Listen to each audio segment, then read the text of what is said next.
Hi, good morning, ladies and gentlemen and humans.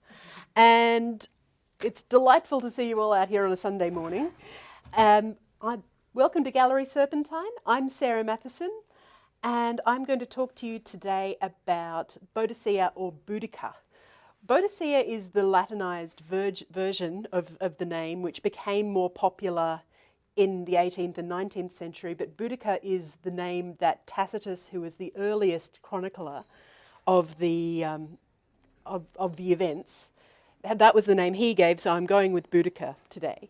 Okay, so what makes Boudicca great? So the time we're talking about is about the year 60 or 61 in the Common Era. So Nero is emperor of Rome. Rome is at its most expansionist period, so Rome has everything. And Rome has a stranglehold on most of Europe and some of the Middle East as well. And so what Boudicca does is leads a revolt against Rome in Britain. And not only did she sack several Roman cities and defeat Roman troops, she came very, very close to throwing the British out of Britain in entirety. So that's pretty impressive for one person, even with support, even more impressive at the time for a woman. So, and a barbarian, because Romans very much disliked and disrespected what they considered to be the barbarian tribes, that they don't have hypocausts under their houses to make their floors warm, they don't eat larks' tongues like us, and you know, they really disliked and disrespected barbarians. And because Boudicca was a woman and B, a barbarian, they didn't take her revolt seriously until it was almost too late. And I kind of wish that they hadn't cottoned on, but history is what happens, not what we want, which is sometimes a great shame. So we don't actually have any British sources for Boudicca, which again is a great shame. Well, no written sources, we do have archaeological sources. But so the Roman sources that we have is Tacitus. Now he's quite a reliable source because he was actually alive at the time that the revolt happened. He was 4 years old, so he didn't know a lot about it at the time, but he was alive, and his uncle was one of the Roman centurions who was active in Britain at the time, so he would have had quite reliable information about Boudicca and her revolt.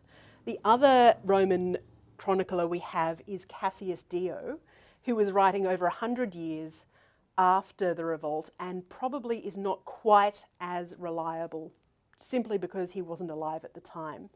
And he was probably using Tacitus as his source. So he's pretty much a secondary source, but he does mention a couple of points which Tacitus didn't, which is a bit dodgy as far as I'm concerned, because how would he have found out? Okay, so the series of events. So in Rome, everything is happening as usual. Nero is having a great time being emperor.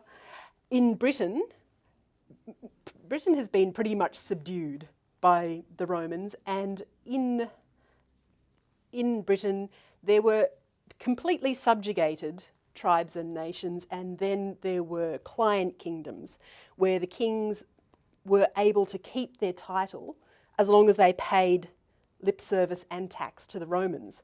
And Boudicca's husband Prasutagus was one of these client kings. So he was able to keep his title, but he had to pay the Romans a lot of tax, and he had to make really, really nice with them. So Prasutagus, in the beginning of this story, dies. He's not a very interesting guy. We don't really need to know a lot about him. But the interesting thing he did was leave his kingdom jointly to his two daughters and to Nero. He thought that this would placate the Romans and continue a friendly relationship between Rome and his own kingdom. He was really dramatically wrong about that, because not only under Roman law can women not inherit goods, property, money, well, anything really, they can also not be rulers. So putting Nero on the same level as two barbarian women was an enormous insult to Nero and to Rome. So the Romans get really upset. They come in and issue a proclamation that the Iceni tribe, which is Boudicca's tribe, are now 100% subjugated to Rome. They publicly flog Boudicca and they rape her daughters. So this was the event that pretty much caused Boudicca to then absolutely say, this is enough, we've all had enough, I personally have had more than enough. And so she then took this as her motivation to start her revolt. And Tacitus says that she takes her daughters up in her chariot before her and drives around the neighbouring tribes and say, we ladies have been done wrong and we demand that you help us get our own back. Whether this was true or not, it makes for a really good story. And as is often said, never let the truth get in the way of a good story. Tacitus also describes Boudicca physically at this point. He said she was a tall, strong, red-headed woman with a very commanding gaze and a very loud, rather low voice. The thing is, he probably wouldn't have known any of this information, but it was one of the stereotypes that the Romans thought of the British, that they were big, they were red-headed, they were strong, and they were shouty. And this is quite often shown in a lot of the texts and the art at the time, that Britons are big, red-headed and shouty, so this is what Tacitus went with because he was playing to his audience. And he knew that they'd understand immediately that stereotype. So Boudicca manages to convince all her local tribes that they should revolt against the Romans, because probably all the other local tribes were having a pretty tough time of it as well. And they march on Colchester, which was then called Camulodunum and was the capital of Roman Britain at the time. The Romans did have an idea that she was coming. They posted the ninth legion to protect the city, about 200 troops against about 1,000 or so Britons. And they got absolutely annihilated, and the city of Colchester was sacked, burned and razed to the ground. And we've got very good archaeological evidence for this because there's a very thick layer of charcoal and ash in the geological strata that they're very accurately dated to the time, to about 60-61 AD, which was the time of Boudicca's revolt. So from Tacitus, and also from some of the archaeological evidence that has been unearthed, we know this was not a nice revolt. The population were not invited to leave the city before the looting. This was wholesale slaughter. Men, women, children, anyone who got in the way was, ruthlessly cut down. Some of them were hung from the city walls as a warning. Others were beheaded and their heads thrown in water sources, because the Britons, many of the Britons at this time, their religion included keeping the heads of their families to preserve their knowledge and their experience. So cutting off someone's head and disposing of it was a huge amount of damage to their family, because that knowledge, that experience would be forever lost to the family. So this was a really very big indicator of what Boudicca and the Britons thought of the Romans at the time. Okay, around this time, the Romans start to cotton on that something's going on that they probably don't like. But they still underestimate Boudicca, and she's marching towards Londinium, which is now London, and the governor of Britain, whose name was, according to my very extensive notes, Gaius Suetonius Paulinus. So we'll call him Suetonius just so that I can keep on talking. So he was up in the north, doing a bit of a tour, making sure that everyone was towing the line and paying their taxes. He hears about Boudicca. He starts back towards Rome, but by the time he's gotten to Rome, Rome has gone the same way as Colchester. And there's a very exciting bit of evidence that's been unearthed quite recently. In 2013, there was some excavations done in London, and they found a large cache of skulls that would have been in what was then a stream. And they date, again, back to 60, 61 AD by the carbon dating. And so it seems quite likely that these were heads that were thrown into a local water source by the revolting Britons. That was a funny joke. Okay. Okay, so by this time, Rome has cottoned on that there's something going on. But the Roman troops in Camulodunum, in Londinium, and then in St Albans, where Boudicca and her, which is Verulamium, which is what was called at the time, simply did not have the resources to cope with the very, very, very angry Britons. But unfortunately, while Boudicca is sacking Verulamium / St Albans, Suetonius is actually setting a trap for her. Because even though the Britons are very cranky, and there are a lot of them, the Romans do have better military training and a lot, and very, very wide experience of tactics. So Boudicca gets drawn out into a battle where we're not exactly sure where it happened, which is very sad, because I would really, really like to investigate where it happened. But we know it was a large open area that narrowed into a defile that was covered by woodland. So basically, the Roman troops came out from the woodland area into the open area where Boudicca and her army were, then retreated under the attack into the wooded defile. The British troops followed the Romans, and basically then the Romans were able to come out, surround, and sort of squish and destroy, and then fight the Britons back towards their camp and wagons, which they had originally parked around the back of their army to stop the Romans from escaping, but it ended up, trapping them against, a huge and well-trained Roman army.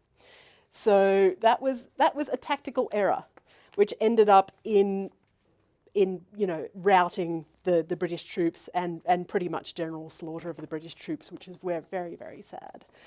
Boudicca and her two daughters escape, but very shortly after this are found dead. Now, whether, as Tacitus says, they poisoned themselves to avoid being captured, or whether, as Cassius Dio said, it was a sudden illness, I personally think either is possible, but I think probably poison is more likely, because Boudicca would not have enjoyed being treated as a Roman prisoner was treated when they had been a very visible force against Rome, which is you get dragged behind a general's chariot through Rome in a giant triumphal parade, and then you get tortured to death.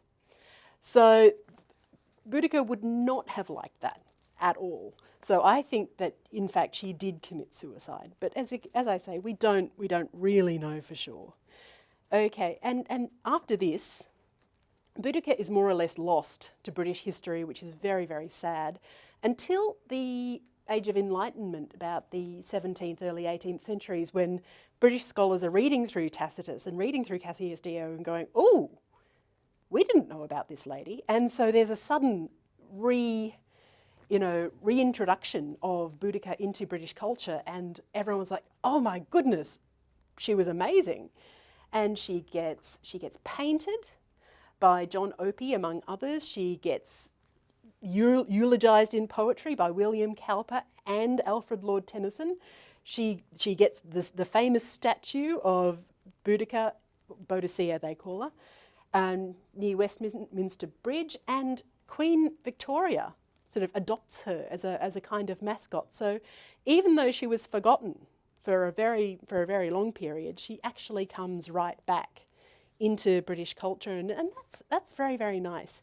I personally have views on 19th century romantics and how they ruin everything for everyone.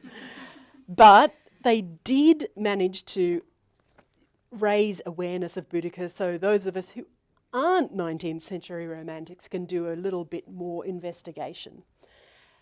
Okay, that's all I'm going to talk to you about today, but I do have a special show and tell for you today.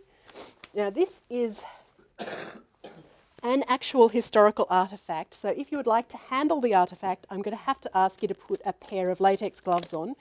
If you are allergic to latex, I'm afraid you're going to have to sit this one out.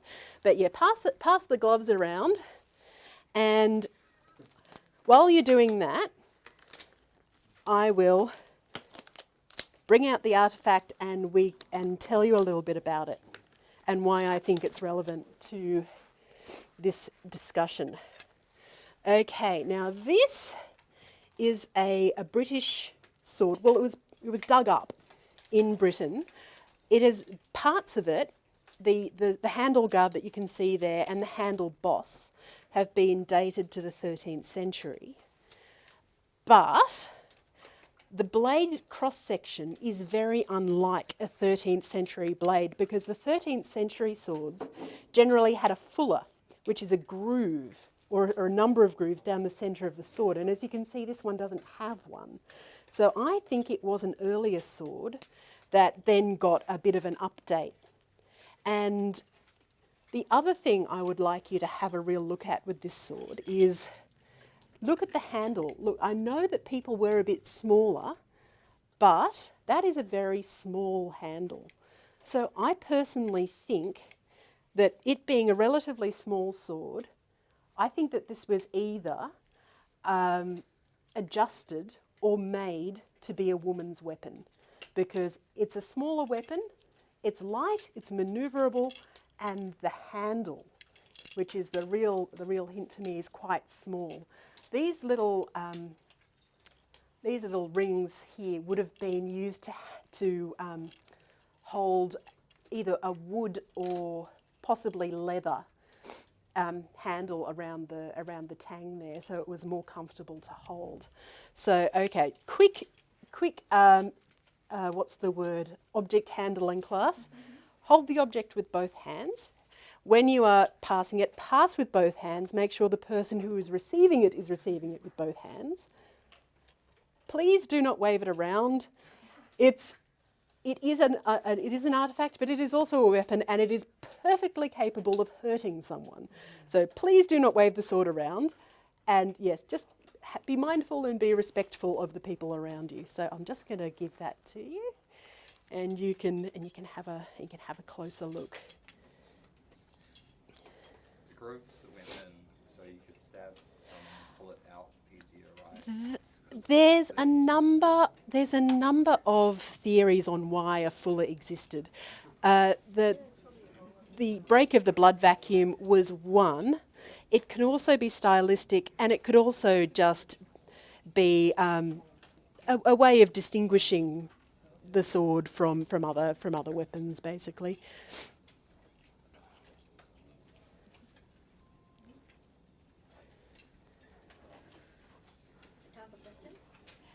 Okay, and if anyone has any questions, you may now ask. Yes, Nancy. Yeah. Yeah. Well, there's two theories of it. Yeah. Where was the body found, or it isn't mentioned in any of the sources where her body was actually found, unfortunately. Tacitus doesn't say, Cassius Dio doesn't say, so basically we don't know. I imagine that it would have been up towards where the Iceni tribe were, which was, I think it was reasonably close to Colchester, so probably around that sort of area. I will look into it and see if anyone has either had any good theories, or, as far as I am aware, no one has actually found her remains. Yes, it's a good thing. It's a good thing. Anyone else?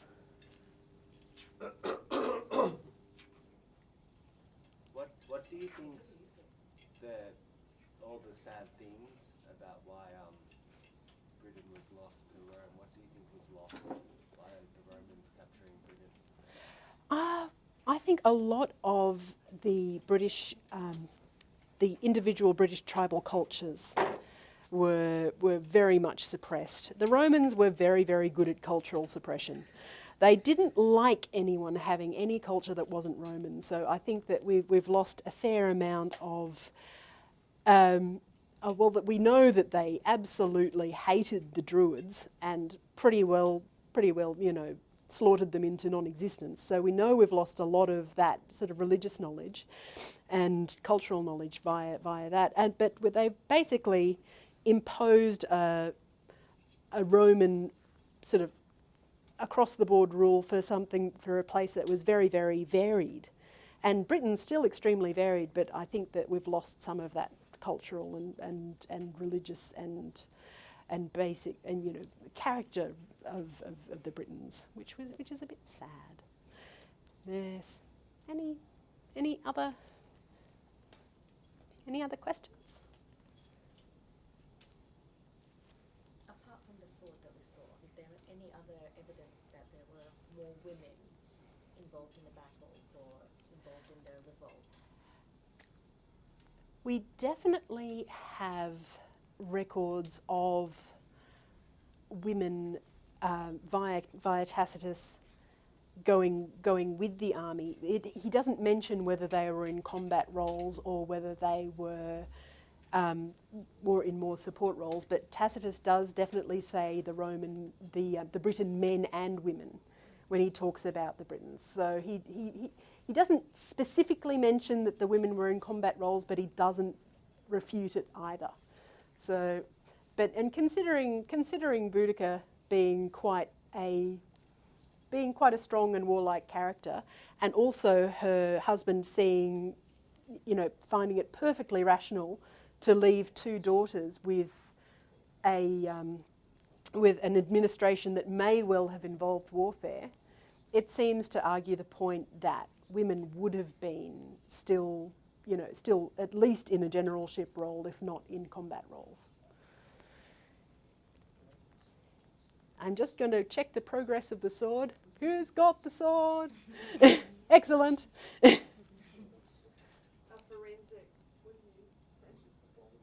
Wonderful. I can tell you the blood that's on it. I'm not sure that we could tell from this point in time. Well, it was customary at this time to clean your sword after you were done hacking someone to pieces with it, because metal, especially forged metal, was very prestigious and very important. So if you had something like a sword, you'd look after it, because it was very, very valuable. Me. Yes. I have a love-hate relationship with private collection, but this was actually a gift to me, so I couldn't really say no. But yeah, so it was sold on the private market and given to me as a present, which was very, very lovely, but I still have ethical issues. You can always gift it to a collection at Yes. some point. Yes, I could. Yes. It's not like it's not doing anything. It's not sitting in a drawer in a museum and not being seen. I mean, museums are funny things. There are the smaller museums where pretty much 100% of the collection is on display. There are the larger museums where usually less than 1% of the collection is on display. And if you look at the British Museum and think to yourself, this is less than 1% of what they have, it is absolutely staggering. I mean, it is fantastic that the artefacts are being taken care of, but it also means that no one's looking at them or thinking about them or working on them, which gives me a sad. But so it's one of those difficult ethical questions that we just don't know what to do with as historians. It's just like, we've got all this stuff And a resource question. and we don't know what to do with it. Yeah. And then there's, oh my gosh, all of the fighting between museums and private collectors, the fighting between museums. Oh, there was a very, Coming in and spoiling things. and there are also instances where two museums have two pieces of the same artifact. Oh my gosh, the fights, you would not believe. It's absolutely crazy. It's just like, well, how do we work out who gets the whole thing? Does anyone get the whole thing? Why should you have the whole thing? We want the whole thing. Well, you can't have it. Well, you can't have it. So it turns into a big sort of playground brawl. Okie dokie. Does anyone else want to have another look at the sword before I put it away? Has it been treated to stop it rusting? Nope. Do you want to have another look? No. There you go. Well, thank you so much for coming out to listen to me today, folks. It seems entirely likely that I'll be doing another one of these little talks, and we'll definitely let you know onto Facebooks if this occurs.